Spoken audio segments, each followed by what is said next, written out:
Welcome back to the weekly news roundup. This is the Voldemort virus edition. That will be my name for it today because, hey, we got to keep things interesting around here. All right, before we jump on into the news article about the Internet Archive stealing from authors amidst the Voldemort virus breakdown, if you are in need of web hosting, definitely look at A2 Hosting. I have an affiliate link. It is in the description down below, tlm.li/A2H. I'm hosting all my websites over there on a VPS. We can get some really good services over there starting at $4 a month. Now, the longer, like Mint Mobile, the longer you pay out in advance, the cheaper the service becomes. So you have a lot of different options. They do have free SSLs and a lot of other good perks and features.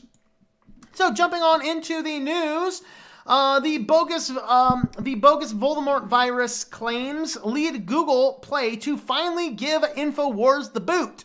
So it took them long enough. They were just looking like, we got to find a way to get this Fruit Loop off of our service. And so apparently Alex Jones was actually indicating that his products would actually seriously treat things. He was also calling question into the need for social distancing, sheltering in place, and quarantine. You know what? I'm 50-50 on those things myself, so, you know. But basically all these types of things, he was going against the corporate narrative, and so Google's finally like, get out of here, Alex Jones. So hopefully, if you still like listening to this raving lunatic, and I think he's funny to listen to sometimes, I think he's crazy, but hopefully if you do still want to listen to him, hopefully you can download an APK file and sideload it. I don't know. But anyway, Alex is definitely officially off of the Google Play Store at this point in time. For all of his fun antics and whatever else. So, interesting. Definitely interesting. We're seeing more censorship coming up thanks to Voldemort. I think he has definitely taken over the Ministry of Magic. Or is it the Ministry of Medicine? The Ministry of Medicine. All right. So, instead of hazard pay, Spectrum offers a $25 gift certificate. And this is literally to restaurants for going into people's homes among the Voldemort virus epidemic. And so, yeah, Spectrum's like, we got to go into someone's houses. Dude, they're coughing like a crazy person. We'll give you a $25 gift card to your favorite restaurant. Just go in there and fix it. So this is from BuzzFeed. Spectrum technicians connecting cable and internet for customers during the Voldemort virus outbreak will receive a $25 gift card for a local restaurant as a, quote, token of our appreciation, end quote, for management after staff called for hazard pay and protective equipment. Quote, the gift cards never expire, so you can choose a restaurant that's currently not open. This card will remain valid for future uses. Well, what if the politicians string this thing on for the next 6 months and every restaurant except your corporations go out of business? Hey, if you like McDonald's, you're in good shape, but your local shop is probably out of luck. But anyway, it read, let's see, please take some time out of your busy day and enjoy a meal and recharge. Not in the middle of this. Not in the middle of this. Spectrum employees have been speaking out against the company's response to the Voldemort virus pandemic for several days now, begging to be allowed to work from home if their jobs allow it, calling for safety measures to be implemented for those in the field. Technicians on Monday night said they feared going into people's homes during the situation to fix their internet and cable without gloves, a mask, or hand sanitizer. $500 a pop, $500. All right. On Monday, the company announced it was offering a $25 weekly gift card as a thank you, an initiative that left many workers who spoke with BuzzFeed News unsatisfied. Would you do it for $25 for a restaurant that's closed? Oh Lord! So yeah, would you take gift cards for hazard pay? Let me know. All right, Instacart also had an employee uprisings. Amazon did too. I actually didn't have any Amazon stories in my listing today. They had a lot of uprisings this week though. But anyway, Instacart announces new health and safety supplies for shoppers. So, you know, if you're one of these Instacart people, guys, if we got a big pandemic going on, the last thing I want is for strangers to be going to the grocery store, picking up my food. Like, I don't want to be the last one. This is an old statement from Dennis Waitley, right? He's like, people talk about the good old days. Well, the good old days, you mean when we had a family of 12 and we all had to share a single wash basin filled with the same water? We were 12th in line and our uncle was before us and he was a pig farmer? I mean, come on, the good old days. You know, you don't want to have some other person that you don't really know picking up your food and then dropping you off last in line. No thank you. I'll take the trip out to the store myself. However, I might actually bring this hand sanitizer with me next time I go to Wegmans because I don't know what the crap is that they're giving you for hand sanitizer. They want everyone to sanitize their hands when they go in. They got hand sanitizer on the front at Wegmans. I don't know what that stuff is, but it's the nastiest, most raunchy smelling crap. I had to wash my hands 5 times to get the scent off of me. I'm taking my own hand sanitizer next time. I don't want that crap on me. Oh, man, was it nasty.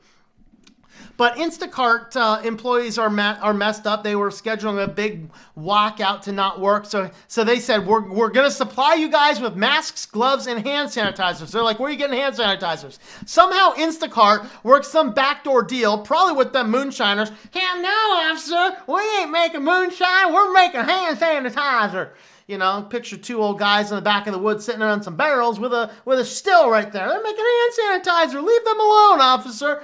But anyway, Instacart sourced some third party to make them hand sanitizer, so they will be delivering. So if you are out of hand sanitizer, sign up for Instacart. They'll send you some hand sanitizer, all right?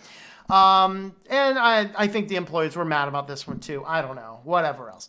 So college campuses are closed. So college students are rebuilding their schools in Minecraft. Some of them are actually rebuilding the auditoriums that they would graduate in and going into graduation in groups. What is this world we are in, people? What is this world we're in? Day before University of Pennsylvania, that's not Penn State where I'm at. University of Pennsylvania is in Philadelphia. We're told that their college commencement will be held online. Junior Andrew Go thought an alternative to holding the address over Zoom. Students could have a heyday and graduate from inside Minecraft, just as a Japanese elementary school had organized days earlier. So quickly, Pencraft students began to create dormitories, food trucks, local sculptures in-game. Morris Chung, an early builder, measured building dimensions and streets positions constantly to ensure their scale was accurate as possible. First day of buildings, students took an hour to decide the placement of the street. Their main goal was to have a completed campus, specifically Locust Street, for graduating seniors to walk down in the game now that the Voldemort virus ensured they would not be returning to campus and complete the UPenn tradition. I'm the last of my family to graduate from the college, so it wasn't just my commencement, it was for the rest of my family too. So they are rebuilding their campus in Minecraft. Check, please. I want out of the human race. Alexa, get me out of here. Order me unicorn meat. Confirm. I need me some hand sanitizer. I don't know what's going on, people. It's a crazy world. It's a crazy world out here. We're rebuilding our college campuses. So here is a real photo, and here is the Minecraft redesign. Shockingly good, isn't it? Oh, man. Yeah. All right, Internet Archive offers 1.4 million copyrighted books for free online. Now, on my other channel, I actually have a channel if you are an author or interested in more in-depth LibreOffice tutorials. I have a channel called Writing Done Right. I will go ahead and link that in the description and card it here. I did a more deep dive just on this one story as it relates to authors. I'm just going to basically summarize that. I have a whole 10-minute video on that on my other channel.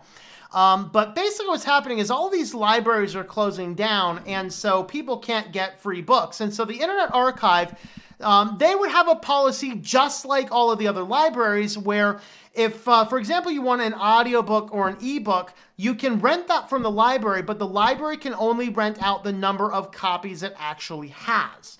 This is to make sure that authors are still getting the royalties. So if a book has a really high and there's like 5 people on the waiting list, they'll go in and they'll buy another license of it so they can now pass out 2 at a time or 3 at a time or whatever else. All right, so this is to make sure that the authors get royalties. Also, in terms of ebooks, the libraries pay a little bit more, so authors do get paid more for a library sale than they get paid for a non-library sale, unless it's just a single rental. So some libraries pay me for my ebooks on a single rental, so I only get like a few cents. It's like, I don't even think it's 50 cents. I can't remember. If somebody borrows one of my ebooks from a library, or audiobooks rather. But what the Internet Archive said, and this was their logic, well, libraries all around the world are full of books that taxpayers have already paid for, so we're not limiting the number of lens we can get. So you can go to the Internet Archive and you can now borrow as many books as you want, and there's no limit or restriction. What this ultimately means is that Internet Archive is robbing authors. So people, I beg you as an author, do not use this service. Do not sit here and borrow and borrow and borrow and borrow, because this goes right on back to that Cloudflare argument I was making in a previous section, that when you have one company and now they want to say, hey, all the libraries are down, so we're just going to lend infinite ebooks. Well, there's a radical difference between 10,000 libraries servicing 5 million people and one library servicing 50 million people. What this means is that authors are not getting royalties if you are using this, versus if you go to your local library and borrow it, which you can generally still use the online e-platforms, I believe, the authors will still get a royalty. So Internet Archive is effectively robbing authors. This is the worst thing they ever did. And I will warn the Internet Archive that if they find themselves at the wrong end of the publishing industry, they will possibly go out of business, because the publishing industry has enough money to shut you down entirely. And that would be a horrible thing to lose, because the Internet Archive is a good thing. This is just a stupid move. And I would implore the Internet Archive and my viewers to let the Internet Archive know this is stealing from authors. This is not a help to the community. This is a problematic thing, and it should end. All of this they're doing, of course, because the libraries are closed because of this. People, wait for your libraries to open. Don't be doing this. You are robbing from authors, and that basically hurts the rest of the industry. So that's kind of my take. You can have a look at my video on Writing Done Right about that. Also, that channel if you are an author, or if you are interested in more in-depth LibreOffice tutorials. Also, I have in-depth tutorials on Sigil. I will have some on Audacity. Anything relating to free and open source software in the writing world is on that channel. So have a look at that channel as well. That will be linked. And let me know your thoughts on this article and the other articles in the news. Subscribe to the channel if you've not already. And thanks for coming along. We will see you next time.